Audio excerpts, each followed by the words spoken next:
الحمد لله نستعينه ونستغفره ونؤمن به ونتوكل عليه ونعوذ بالله من شرور أنفسنا ومن سيئات أعمالنا فمن يهده الله فلا مضل له ومن يضلل فلا هادي له وأشهد أن لا إله إلا الله وأشهد أن محمدا عبده ورسوله أرسله بالحق بشيرا ونذيرا اللهم صل وسلم وبارك على سيدنا محمد صلى الله عليه وسلم رب اشرح لي صدري ويسر لي أمري واحلل عقدة من لساني يفقه قولي ربي زدني علما فقال الله تعالى في القرآن الكريم فأعوذ بالله من الشيطان الرجيم بسم الله الرحمن الرحيم لقد أنزلنا إليكم كتابا فيه ذكركم أفلا تعقلون صدق الله العظيم. The ayah of the Quran that I have just recited to you comes from Surah Al-Anbiya. This is ayah number 10. In this ayah, Allah subhanahu wa ta'ala is telling us, لَقَدْ أَنزَلْنَا إِلَيْكُمْ We have revealed, we have sent down to you kitaban, this book. فِيهِ in it, ذِكْرُكُمْ You are mentioned. أَفَلَا تَعْقِلُونَ So don't you think? So this book, that is Quran, is for us. And not only that, we are mentioned in it too. All over the Quran, Allah subhanahu wa ta'ala is talking to us. Ya ayyuhan nas, Ya ayyuhal ladhina amanu. O people, O who you have believed. Sometimes He says you. Subhanallah. So Allah subhanahu wa ta'ala is talking to us. Now it is our job to pick this book up and open it and read it and see what is the message of Allah subhanahu wa ta'ala for us. And then ponder over it. Learn from it. Because see what the ayah says? أَفَلَا تَعْقِلُونَ Don't you think? So Allah subhanahu wa ta'ala is asking us to do what? Think. Look at the ayah of the Quran. See the other ayahs in the Quran which relate the same message. Or maybe expand on it and then bring it back in your life. Do research on it. Relate it to these times. So last time I talked about the phenomenon of death to you. And I told you that we will be talking about the types of sleeps that are mentioned in the Quran, different places. And when we talk about the types of sleep, there is a special branch in sciences called sleep science, which talk about the kind of sleep people indulge themselves into. So for those of the people who actually wear Fitbits or Fitbit-like devices, it basically monitors your sleep cycle. It tells you when at nighttime you went in deep sleep, and when at nighttime, how many times you took turns, how many times you were in sort of kind of a shallow sleep, how many times you woke up and went back to bed. It monitors all of that. So it is looking at your sleep cycle. So Allah subhanahu wa ta'ala, sleep is such an important entity. Allah subhanahu wa ta'ala talks about different kinds of sleeps. Then on top of that, Allah subhanahu wa ta'ala talks about the miracles that Allah subhanahu wa ta'ala has shown us in the Quran related to the sleeping process. So, the ayah that I brought to you last time, Allah subhanahu wa ta'ala says that the sleep indeed is a blessing. وَجَعَلْنَا نَوْمَكُمْ سُبَاتًا You refresh when you go in this process. Now let's look at some of the sleeps that are mentioned in the Quran. A famous ayah that a lot of us have memorized, which is Ayatul Kursi. Allah subhanahu wa ta'ala talks about two kinds of sleeps right next to each other in that ayah. Allah subhanahu wa ta'ala is talking about Himself and says, لَا تَأْخُذُهُ سِنَةٌ Then Allah subhanahu wa ta'ala doesn't even doze off for a second. So Allah subhanahu wa ta'ala is talking about a kind of a sleep which is kind of a dozing off for a second and coming back, or a fraction of a second and coming back. That's one form of a sleep where a fraction of a second you lose consciousness, but then you regain it. In another place, Allah subhanahu wa ta'ala talks about another kind of a sleep, which you and I call short naps. When you take those power naps, you get up, you are refreshed. So Quran talks about it and says, nu'as. Two places in the Quran, Allah subhanahu wa ta'ala talks about nu'as as a blessing. One is in the Battle of Badr. When Muslims took charge in the land that they were supposed to be in by the will of Allah subhanahu wa ta'ala, And the kuffar of the Makkah took charge in the land that they were supposed to be in. It is by the mercy of Allah subhanahu wa ta'ala that they both got rain, but the rain helped the grounds where the Muslims were to make it more steadfast, and the grounds where the people of Makkah were to make it more muddy.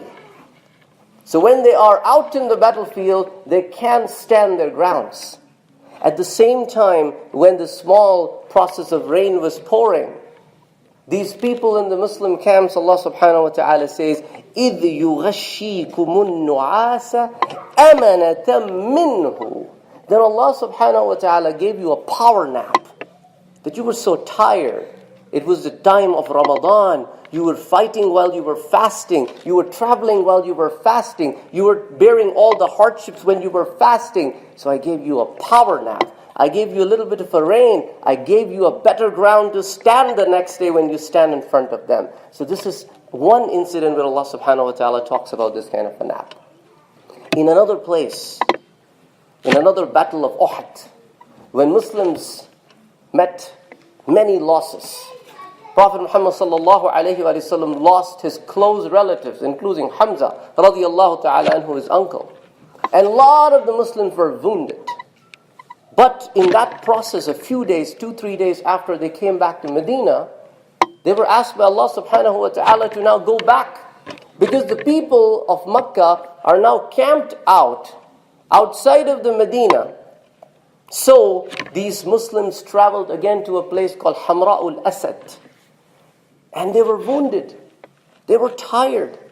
So Allah subhanahu wa ta'ala sent His blessing down on them again. And Allah subhanahu wa ta'ala talks about it. ثُمَّ أَنزَلَ عَلَيْكُمْ مِنْ بَعْدِ الْغَمِّ. That after you basically went through a process of grieving and tiredness, I gave you أَمَنَةً نُعَاسًا يَغْشِي طَائِفَةً مِّنْكُمْ. So I gave you a peaceful power nap that you, after that, were powerful enough to stand your grounds. Even though the battle didn't take place, we're not going to go into details, but these are the two places where Allah subhanahu wa ta'ala talks about this nap. Then Allah subhanahu wa ta'ala talks about another nap, which is not really a nap, it's a very long sleep. It's such a long sleep that we spoke about it last time in Surah Yasin. قَالُوا يَا وَيْلَنَا مَنْ بَعَثَنَا مِنْ مَرْقَدِنَا. Who woke us up from our sleeping beds where we were supposed to be sleeping forever? So from marqad, which is a sleeping place of a long sleep, there comes a word ruqud, the actual sleeping, the long sleeping. Allah subhanahu wa ta'ala talks about the people of cave and tells us, to which I spoke to you many months ago, وَتَحْسَبُهُمْ أَيْقَاظًا. When you would look at the people of the cave, you may feel like as if they are awake. وَهُمْ رُقُودٌ. Indeed, what they were? Rather, they were sleeping. So that was a long sleep that lasted for 300 years. Ruqud. Then Allah subhanahu wa ta'ala talks about the fourth kind of sleep in Quran. Hujur. The people who sleep, yet at the back of their mind, they have this constant trouble, I have to get up. Now when you start your new job, or if your job hours change, at the back of your mind you're getting up every few hours, checking the time. But Allah subhanahu wa ta'ala talks about this in a totally different context. Allah says, there are my servants who when sleep at night, constantly at the back of their mind there is this thought that I have to wake up to pray tahajjud.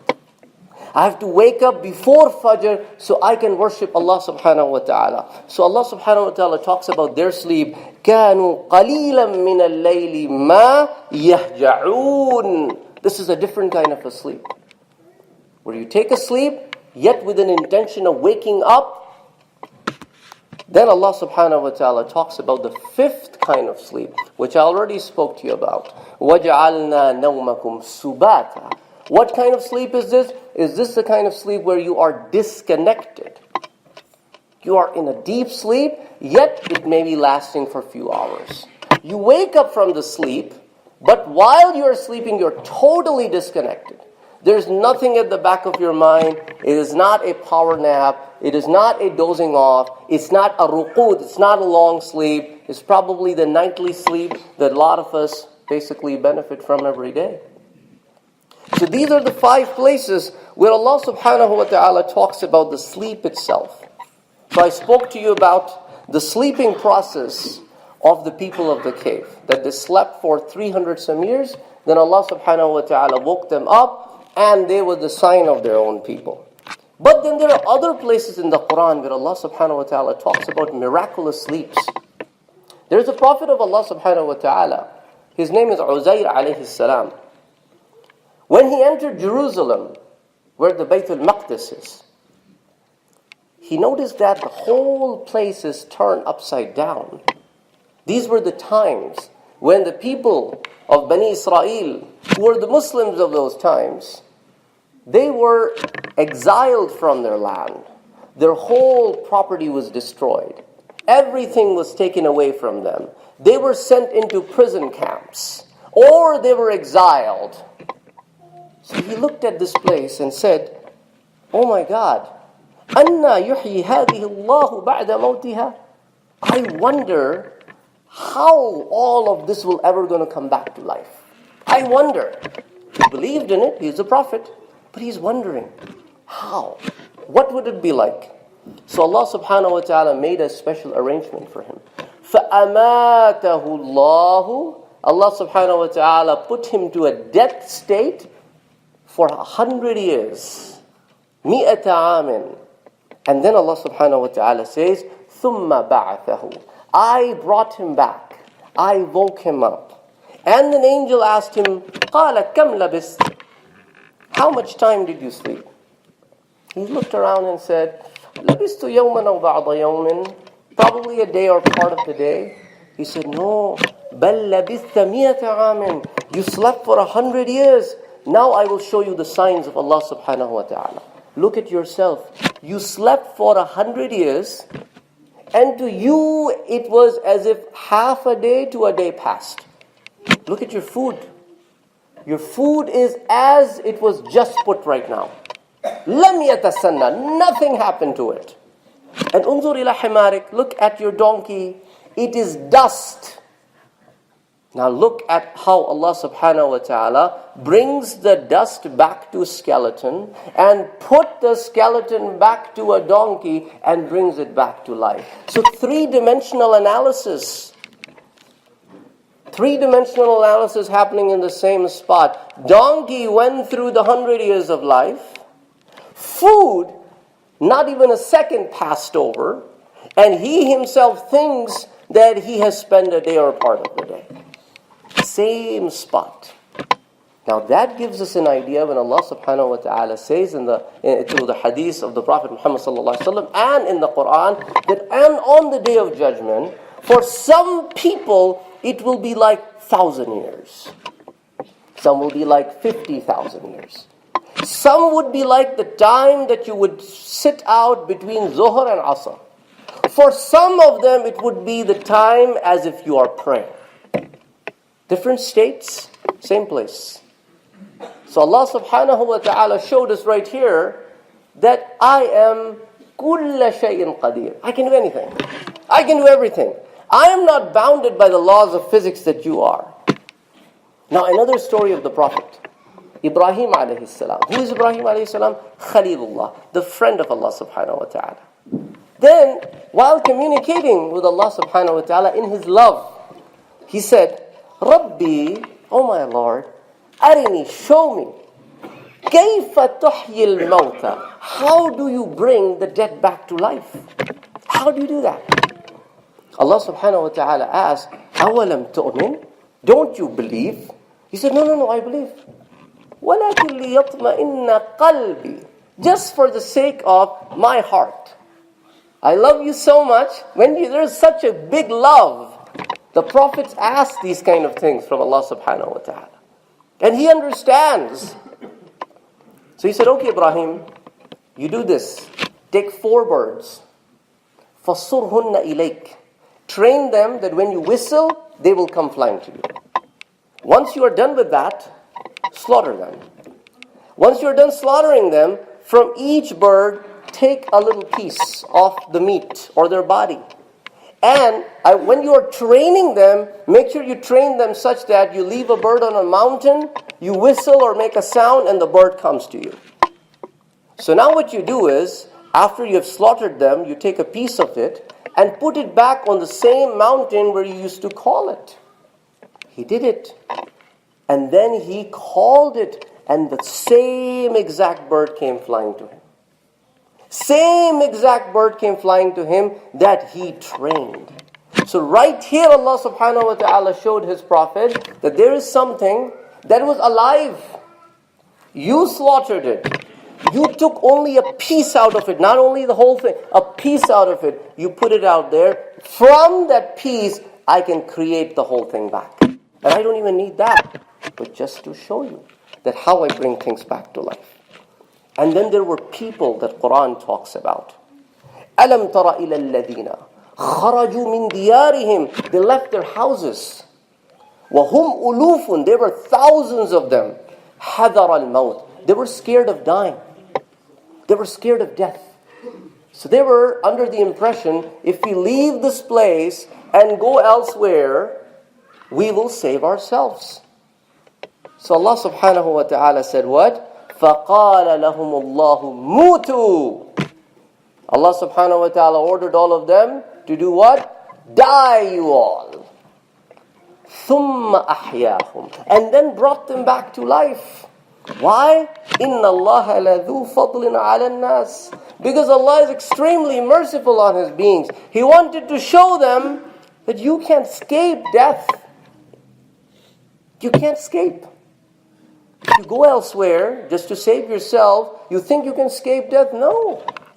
This is exactly the kind of things that happened in Medina. When a lot of people lost their lives in Uhud, and these people came back to Medina, the munafiqeen, the hypocrites of the Medina, started telling the Sahaba, oh, see, if you would have listened to us and not left the Medina, you would still be alive, or your relatives would still be alive. Allah subhanahu wa ta'ala says, no, you don't control that. I control it. I control who lives and who doesn't live. So Allah subhanahu wa ta'ala, over the period of time in the Quran, many places shows us these examples. Now in the times of Musa alayhi salam, the children of Israel, they were so, don't have words, so arrogant. They said to Allah subhanahu, they said to the Musa alayhi salam, وَإِذْ قُلْتُمْ يَا مُوسَى لَن نُؤْمِنَ لَكَ. We're not going to believe in you. حَتَّى نَرَى اللَّهَ جَهْرًا. Until we see Allah with our own eyes. We're not going to believe. The same Moses who saved them from Fir'aun, who showed them the miracles, who took them where they were, they said, لَن نُؤْمِنَ لَكَ حَتَّى نَرَى اللَّهَ جَهْرًا. So Allah subhanahu wa ta'ala is so merciful. Musa alayhi salam took these people to witness Allah subhanahu wa ta'ala. فَأَخَذَتْكُمُ الصَّاعِقَةِ. And then a lightning came and struck them. وَأَنْتُمْ تَنْظُرُونَ. And they were looking at it. Then what Allah subhanahu wa ta'ala did? ثُمَّ بَعَثْنَاكُمْ مِنْ بَعْدِ مَوْتِكُمْ لَعَلَّكُمْ تَشْكُرُونَ. Then Allah subhanahu wa ta'ala brought them back to life. Another example. A living person with a lightning burned. And then Allah subhanahu wa ta'ala brings him back to life. So Allah subhanahu wa ta'ala over and over and over again talking about different things in the Quran. The last thing that I want to talk about is another kind of a sleep that you call faint. Quran also talks about it. When Musa alayhi salam asked Allah subhanahu wa ta'ala, I want to see you. Allah subhanahu wa ta'ala said, لَن تَرَانِي. You can't see me. But I understand your feeling because you're the only one among all my prophets that I directly spoke to. أَنْتَ كَلِيمُ اللَّهِ. You are the one that I spoke to. So of course when you speak to somebody, you want to see him. So now look at this mountain. Look at this mountain. If this mountain stand where it is, then you should be able to see me. But when Allah subhanahu wa ta'ala showed Himself, the mountain turned to dust. وَخَرَّ مُوسَى صَعِقًا. And the Musa alayhi salam fell and fainted. And then when Musa alayhi salam got back up, then he said, Allah subhanahu wa ta'ala, indeed, قَالَ سُبْحَانَكَ تُبْتُ إِلَيْكَ وَأَنَا أَوَّلُ الْمُؤْمِنِينَ. Allah subhanahu wa ta'ala, indeed, I am among the believers and the first one to believe in you.